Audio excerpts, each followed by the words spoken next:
Hello friends, welcome back to my channel. I hope so आपण मैंने बहुत भले थे, खुशी थे और सुस्थ थे। तो आज ब्लॉग को बहुत बहुत स्वागत। सो फ्रेंड्स, आज चलते जीवा बहुत ही बढ़िया जगह को। तो मोर बहुत दिन ही इच्छा थिला, तो फास्ट टाइम पे मुझे तो आपण मानक भी मुझे जाऊँगी, जोटा हूँ शिरुली महावीरी।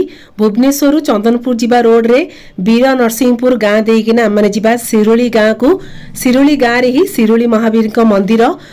तो बहुत ही पुराना प्रत्यक्ष ठाकुर शिरुली महावीर। तो सेठी ठाकुर दर्शन करवा, ठाकुर का आशीर्वाद आनिबा।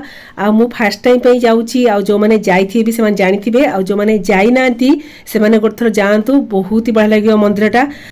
तो चंदनपुर जेता वीर नरसिंहपुर गाँ देकिना आमे जाउथलु, तो दी पट देखंतु फ्रेंड्स, नडिया गछ आ चाष जमी। तो ताकू देखिकी ना बहुत ही बढ़िया लागुतला। तो जो गाँ घर ए सब जिनसा देखले ना गोटे पुराना स्मृति मन पड़ जाए। तो ये जो शिरुली महावीर जीवाई माने रास्ता गुड़ा भी बहुत ही भल थिला, दीपटे गाँ आउे चाष जमी ए सब जिनस देखला ना फ्रेंड्स बहुत ही बढ़िया लगुता है। फ्रेंड्स, ये जो गाँ रास्ता, गाँ घर, चाष जमी ए सब जिनस गुड़ा मो कैमेरा रे मो कैप्चर कर नहीं, जोटा कि ये सब जिनस माने सब देखा नियारा। तो भाविली एटा को माने मो पाई गोटे अभुला स्मृति रही जीवो। तो चलतु एबे गाँ भीतर देकिना आमे जीवा शिरुली महावीरी।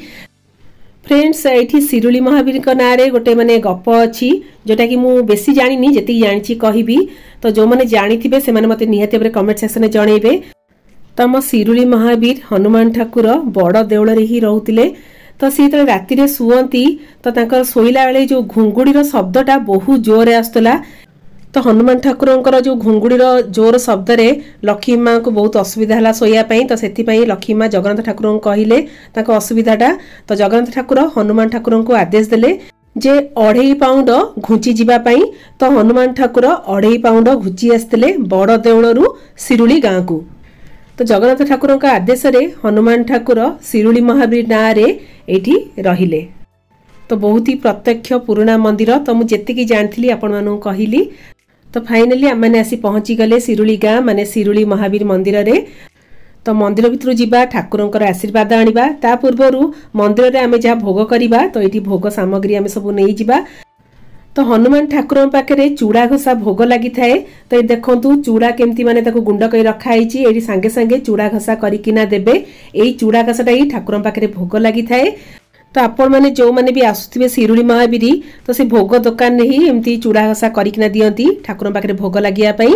तो ये आम चूड़ा घसा करिकिना नबा, ठाकुर पाखे भोग लगेबा। तो फास्ट ये नड़िया गुड़ आ घीरे भल के आग चकटा होगला। तापर ये जो गुंड चूड़ा रखाई ताकू ये आमर पकाईना भल किना घसा हम। तो ठाकुर प्रसाद तो एमती भल लगी था, कितु मु चूड़ा घसा बहुत थर करिकिना खाई, भोग भी पाई।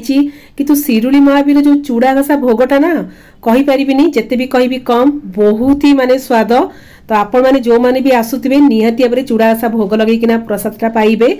आउ सेठी मंदिर भितर भी चूड़ा घसा भोग भी प्रसाद रे दियंती।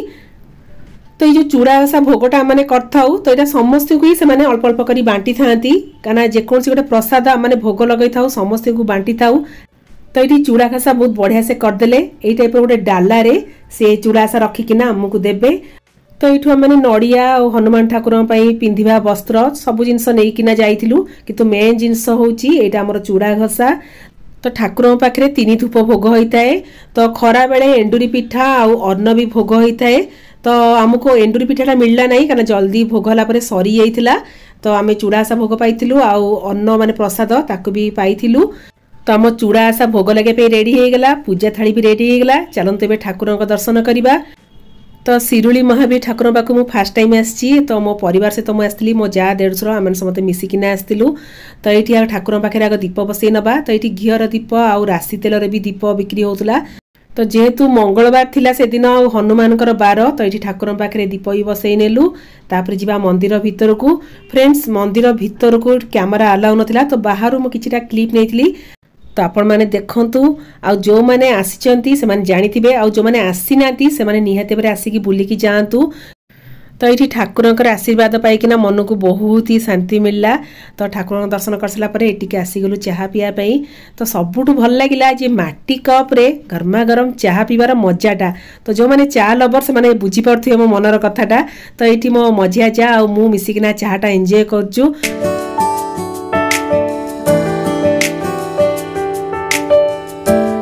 फ्रेंड्स देखंतु केते सुंदर पोखरीटी तो ये मंदिर पाखरे ही पोखरीटी ये पोखरी ना होची अंजना सागर तो ये पानीटा टिके मुंडरे छिंची जिवे फ्रेंड्स मंदिर पाखे देखु गोटे छोटिया बाछुरीटी तो आम टे लगुलु सी बारंबार माने आमको इशारा करता है पाचिला कदली मत आणिकी दियो खाया तो पाचिला कदली भी आणिकी देलु खायापी तो दास बाबू तो फुल एंजॉय करते तो दीटा पाचिला कदली आनी देते खायापी तथापि दास बाबूंकर पाख छाड़ू न थाए तो मंदिर भितर जिते सुंदर मंदिर बाहर भी आहरी सुंदर गाँ भितर गाँ पोखरी गाँ ठाकुर ये सब जिनस देखले ना फ्रेंड्स बहुत ही भल लगी थाए तो गोटे आम समस्त गोटे अभूला स्मृति रही सो फ्रेंड्स एबे चलतु ठाकुरंकर भोग माने प्रसाद पाई नबा तो एबे 12टा गोटल टाइम रे ठाकुरन पाखरे भोग लागि थाए तो ये प्रसाद थिला अन्न डालमा तास तो मेन जिनसटा थिला आंबुल बेसर जोटा कि पाटी की बहुत ही बढ़िया लागुताए साग खट्टा खीरी सब जिनस होइतिला बहुत ही बढ़िया लागितला जेतु ठाकुरंक प्रसाद आउ भोक भी जोर लागुताए टाइम हेइतिला गोटाए तो प्रसाद खाइकिना जो आत्मा को शांति मिलला ना फ्रेंड्स आ कही हबनी तो ठाकुर प्रसाद माने एमिति रे बहुत भल लागे ना कौन फ्रेंड्स ठीक होची ना तो आपण माने जेतेबेले भी शिरुडी महावीर आसीबे प्रसादटा निहाते बरे खाइबे आ एई टाइम बेले एंडुरी पिठाई मिले जोटा कि हमको मिललानी सरी हेतला तो ये प्रसाद खाइला गोटे कथा मन पड़ जाऊँगी पिला दिने एमती सब पूजा पर्व रे एमती तले बसिकिना ठाकुर भोग खाइबार जो मजाटा ना फ्रेंड्स एक्चुअली कह गले नियारा तो ठाकुर प्रसाद बहुत ही भल होता आ पेटे मु पूरा खाई देछि तो यहाँ बाहरी पड़लु घर को मंदिर केम लागला बोलिकी मंदिर मुझे आस नथि पिला बहुत बढ़िया लागला मते भी दर्शन करी बहुत बढ़िया लागला पाखरे आस्ता नथि पाखरे पूरा सो फ्रेंड्स फास्ट टाइम पे मुझे आसती शिरुडी महावीर ठाकुर दर्शन करी बोली तो ठाकुर दर्शन कर तो मन को आत्मा को बहुत ही शांति मिला नेक्स्ट टाइम जो आसबि निहाते पर आसबि आ क्लिपटा भी आपण सहित शेयर करी तो ये चलतु घर को जीवा तो मुझे रही से tata bye bye love you all bye bye.